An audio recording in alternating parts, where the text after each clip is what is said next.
mulher, como também Cristo é o cabeça da igreja, sendo Ele próprio o Salvador do corpo. De sorte que, assim como a igreja está sujeita a Cristo, assim também as mulheres o sejam em tudo a seus maridos. Vós, maridos, amai as vossas mulheres, como também Cristo amou a igreja e a si mesmo se entregou por ela. Capítulo 6, versículo 1 ao 4. Vós, filhos, sejam obedientes a vossos pais no Senhor, pois isto é justo. Honrai a teu pai e a tua mãe, que é o primeiro mandamento com promessa, para que te vá bem e vivas muito tempo sobre a terra.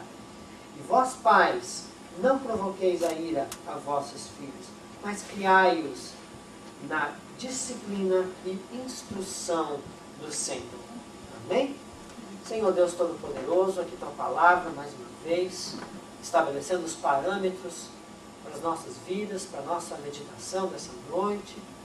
Nós te agradecemos por ela, Senhor, que tem sido nosso alimento nesse caminhar.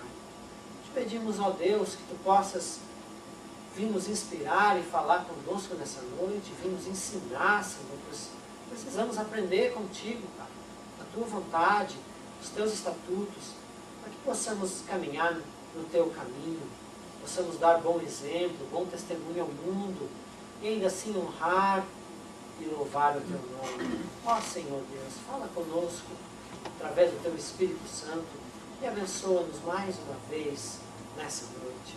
Em nome de Jesus nós te pedimos. Muito obrigado, Senhor. Muito obrigado.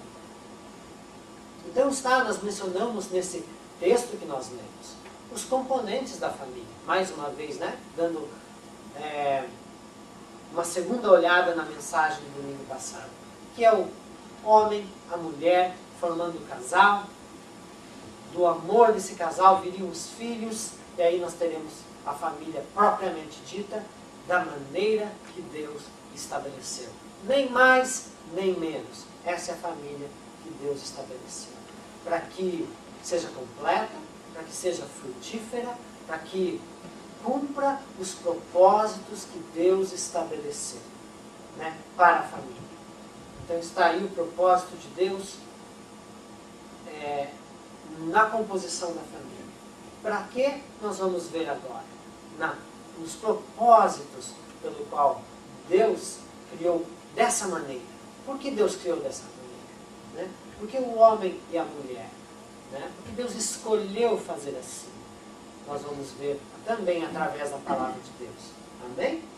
Então eu peço que você abra sua Bíblia em Gênesis, no capítulo 2. Já estivemos por Gênesis, né, no começo.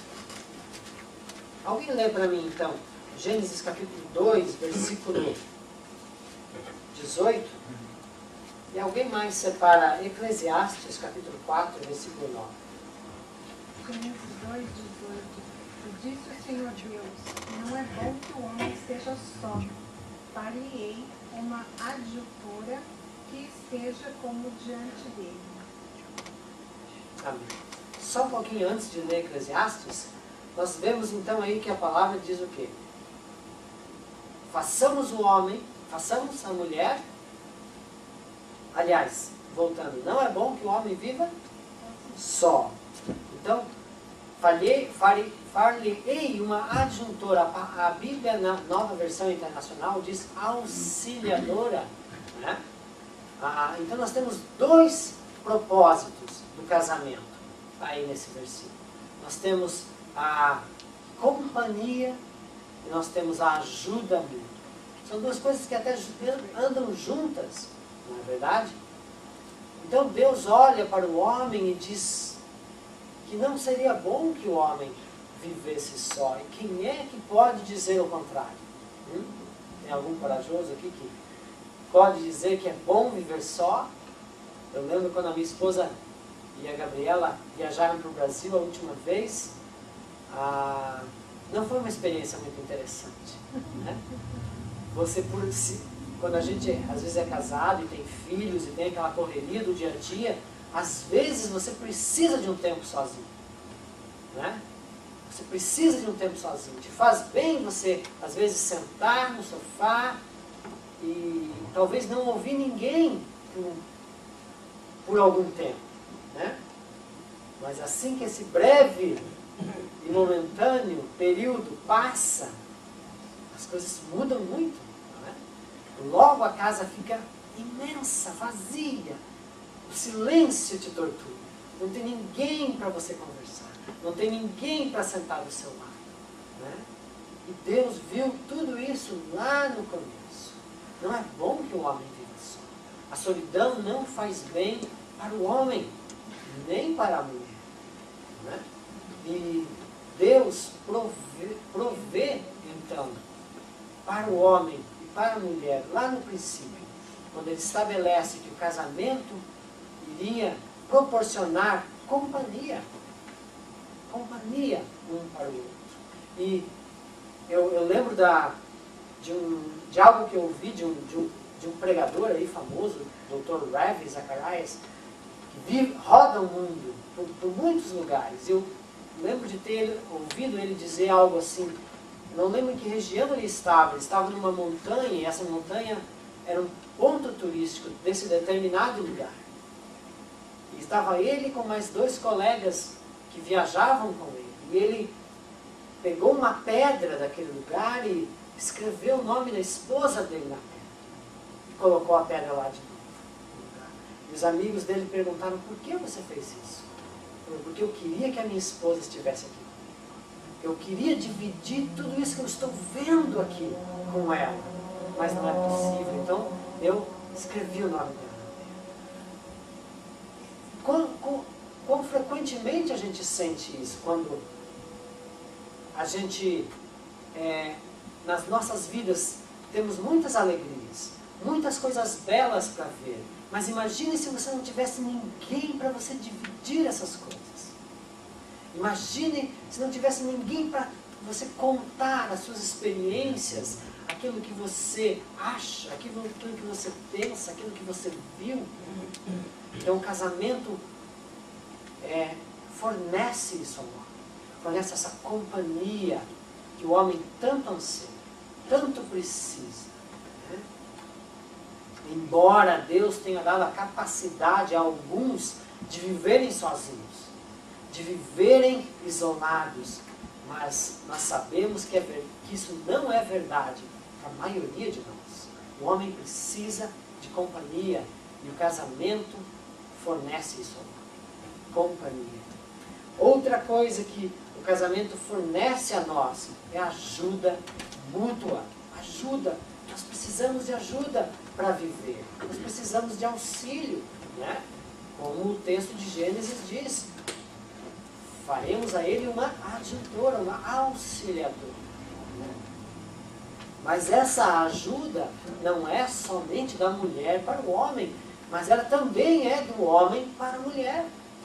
Nós temos que entender isso. Quando Deus vê o homem, diz que ao homem não seria bom que ele vivesse só e que ele precisava de auxílio, de ajuda. Para quê? Para que ajuda? Para que ele pudesse cumprir com o propósito pelo qual ele foi criado. O plano que Deus tinha para ele. Deus olha para o homem e percebe que ele precisava de ajuda. Né? Então, foi criada a mulher. Quem separou para nós Eclesiastes capítulo 4, versículo 9? Poderia ler, por favor?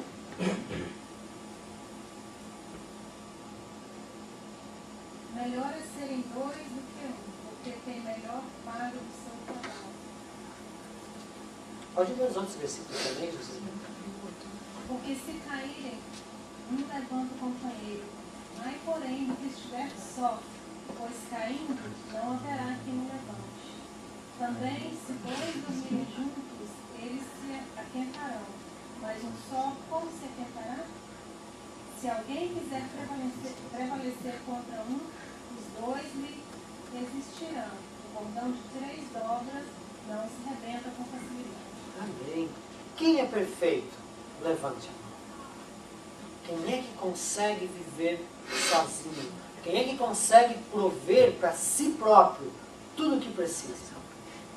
Quem é que consegue caminhar pela vida sem nunca precisar da ajuda de ninguém? Quem é que pode dizer isso? Ninguém pode dizer isso.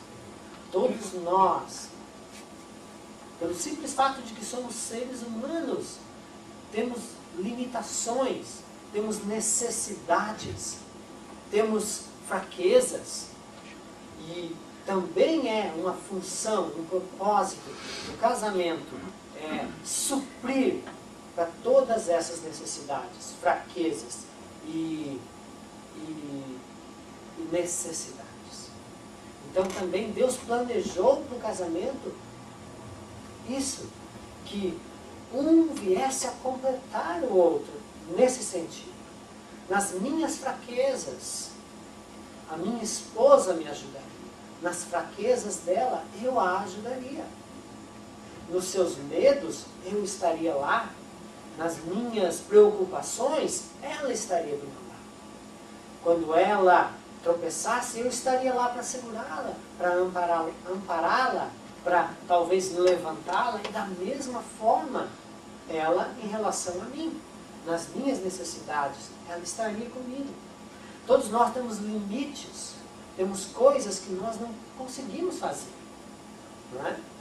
E é interessante quando nós vemos, tantas vezes nós vemos isso nos casamentos, que as características de um e de outro se completam. Né?